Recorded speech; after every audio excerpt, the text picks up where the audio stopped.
पिछली कक्षा में हम लोगों ने भौगोलिक विविधता के बारे में जानकारी हासिल की थी और धार्मिक विविधता हमने शुरू की थी। उसे मैं फिर से एक बार दोहराना चाहती हूँ। दुनिया में 4 प्रमुख धर्मों का उद्भव भारत स्थल माना जाता है: हिंदू, सिख, जैन तथा बौद्ध। और इन धर्मों के अनुयायी भारत में निवास करते हैं। इसके अलावा इस्लाम, ईसाई, पारसी तथा अन्य धर्म के लोग भी यहाँ रहते हैं। और ये सभी धर्म भी अलग अलग भागों में विभक्त है। जैसे हिंदू धर्म में शैव, शाक्त और वैष्णव बड़ी संख्या में है। इस्लाम 2 भागों में विभक्त है, शिया और सुन्नी। सिख 2 पंथों में विभक्त है, नामधारी और निरंकारी। जैन धर्म दिगंबर और श्वेतांबर 2 पंथों में विभक्त है। दिगंबर जो दिशा को अपना वस्त्र मानता है, श्वेतांबर जो सफेद वस्त्र धारण करते हैं जो लोग। बौद्ध हीनयान और महायान पंथ में विभक्त हैं। गुरु ग्रंथ साहिब विभक्त है। हिंदुओं में के जो धार्मिक पुस्तक है, सभी धर्मों के अपने अपने धार्मिक पुस्तक है। उसमें हिंदुओं के जो धार्मिक पुस्तक हैं वो वेद है, पुराण, उपनिषद, रामायण और महाभारत। इस्लाम धर्म के जो धर्मावलंबी हैं उनका धार्मिक ग्रंथ कुरान शरीफ है। ईसाइयों का बाइबल है। गुरु ग्रंथ साहिब सिखों का धर्म ग्रंथ है। आगम सूत्र जैनियों का धर्म ग्रंथ है। त्रिपिटक बौद्धों का तथा जैन अवेस्ता पारसियों का पवित्र धर्म ग्रंथ है। तो सभी जातियां और धर्म के लोग पूजा पद्धति एवं रीति रिवाज विभिन्न तरीके से मनाते हैं, करते हैं और अपने जीवन जीते हैं। तो दिवाली और बहुत सारे त्योहार हमारा देश जो है भारत, वो त्योहारों का देश है। यहाँ दिवाली, होली, दुर्गा पूजा, ईद, क्रिसमस पूरे भारत में बड़े धूमधाम से मनाया जाता है। और कुछ ऐसे पर्व भी हमारे देश में जो सिर्फ किसी क्षेत्र तक ही सीमित है। जैसे झारखंड में सरहुल, करमा, दसई, सोहराय, टुसु पर्व मनाया जाता है। ये इसके बारे में तो तुम्हें पता ही होगा। साथ ही साथ मंडा पूजा भी करने की परंपरा यहाँ पर है। इसी तरह से पंजाब में बैसाखी, महाराष्ट्र में गुड़ी पड़वा और बिहार में छठ नामक पर्व मनाया जाता है। हमारे झारखंड राज्य में भी छठ बड़े धूमधाम से मनाया जाता है। असम में बिहू, तमिलनाडु में पोंगल और केरल में ओणम प्रमुख त्योहार है। यहाँ पर तुमने अभी धर्म पुस्तक और त्योहारों को देखा। तुम अगर अलग अलग राज्यों में जाओगी तो तुम्हें अलग अलग वहाँ के पारंपरिक नृत्यों के बारे में पता चलेगा। यहाँ विभिन्न भागों में नृत्य की विविधता पाई जाती है। जैसे झारखंड में तुम जानती होगी छऊ नृत्य, पाइका, कर्मा और सरहुल नृत्य, डमकच और झूमर। असम में बिहू, गुजरात में गरबा और डांडिया, केरल में मोहिनी अट्टम और कथकली, उड़ीसा में ओडिसी नृत्य, पंजाब में भांगड़ा और मणिपुर में मणिपुरी नृत्य। तो इसी तरह तमिलनाडु में भरतनाट्यम, उत्तर प्रदेश जाओगी तो तुम्हें कथक और नागालैंड में चांगलो नृत्य प्रमुख है। तुम भारत देश के विभिन्न जगह पे जाओगी तो तुम्हें खान पान में भी विविधता नजर आएगी। सबसे पहले हमने भौगोलिक विविधता पढ़ी, दूसरा हमने धार्मिक, सामाजिक और सांस्कृतिक विविधता पढ़ी। अब हम तीसरे नंबर में जो पढ़ रहे हैं वो है खान पान में विविधता। तुम विभिन्न प्रदेशों में जाओगी, अलग अलग क्षेत्रों में जाओगी तो खान पान में भी तुमको अंतर नजर आएगा। खाद्य पदार्थ की जो आदत है वो वहाँ के मौसम और वहाँ किस प्रकार की उपज होती है उस पर निर्भर करता है। जैसे झारखंड में हमारे चावल की उपज ज़्यादा है तो यहाँ चावल से बने पकवान बनाए जाते हैं, जैसे पिट्ठा, ढुसका, बर्रा, छिलका रोटी। इसी तरह से यहाँ मड़वा खाने की भी बहुत परंपरा है, यहाँ लोकप्रिय भोजन है। इसी तरह से पंजाब में सरसों का साग और मक्के की रोटी, क्योंकि वहाँ मक्का और सरसों का साग बहुत ही अच्छा होता है।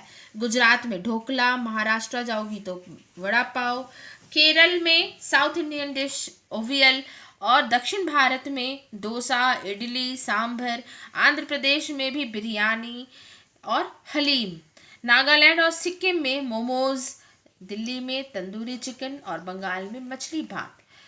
तो इस तरह से हमारे भोजन में भी विविधता है जहाँ जाओगी, और हमने इसे बहुत अच्छी तरह से अपना लिया है। तुम अपने ही घर में देखती होगी हर तरह का भोजन तुम्हारे घर में बनता होगा, झारखंड का, पंजाब का, हरियाणा का, महाराष्ट्र का, सब तरह के। तो हमारे देश में विविधता, हर चीज़ में विविधता पाए जाने के बावजूद हर चीज़ अपने आप में मिक्स हो गई। हम सबके कल्चर को हम लोगों ने अपनाकर एक विविधता में एकता का परिचय हम देते हैं। इसी तरह से तुम हमारे देश में विभिन्न भाषा बोली जाती है, हर 100 किलोमीटर पे भाषा बदल जाती है।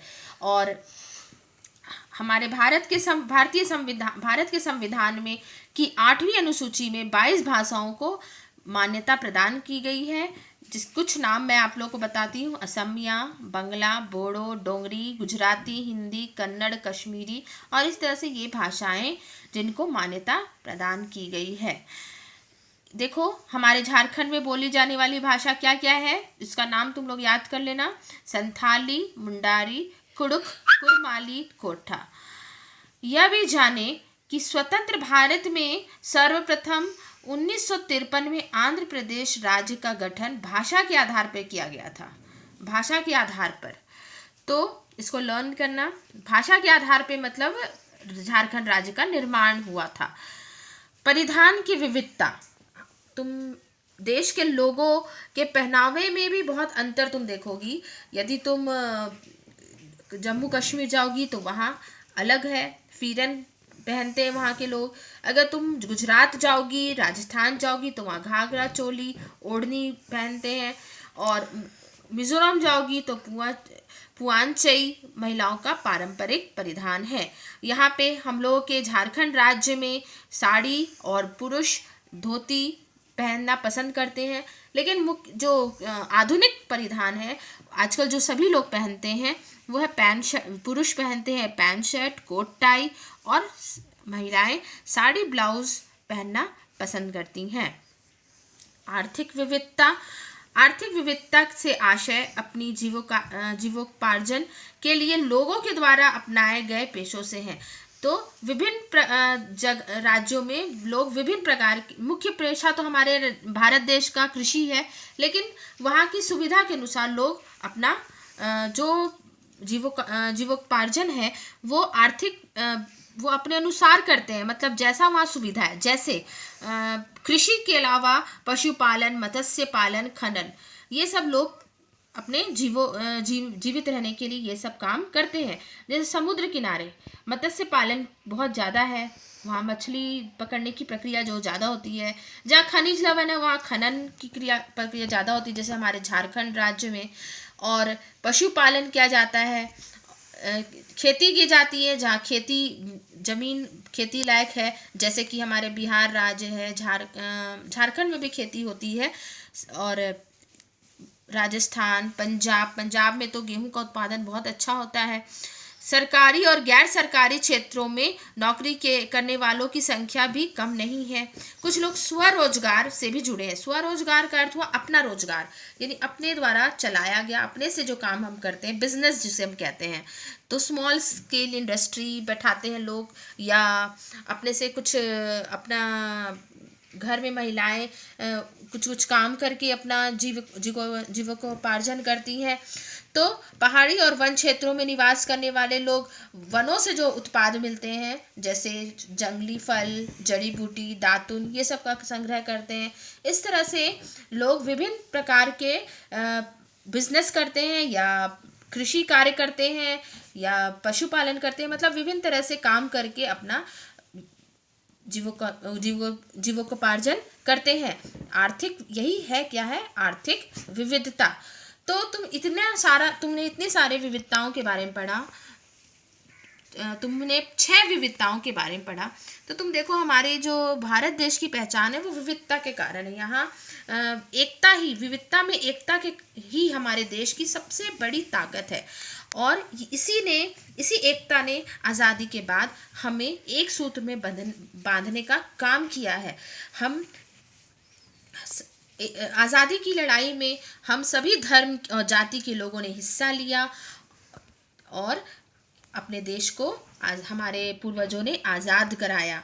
अब एकता ही मूल मंत्र है जो हम भारतीयों को विकास के पथ पर अग्रसर कर सकती है।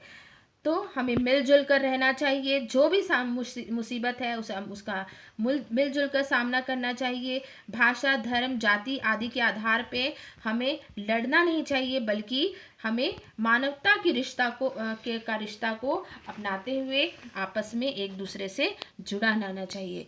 ये हमारे जो विविधता है हमारे भारत देश में, यही हमें मजबूती, यूनिटी प्रदान करता है। इसे तो यूनिटी इन डाइवर्सिटी कहा जाता है।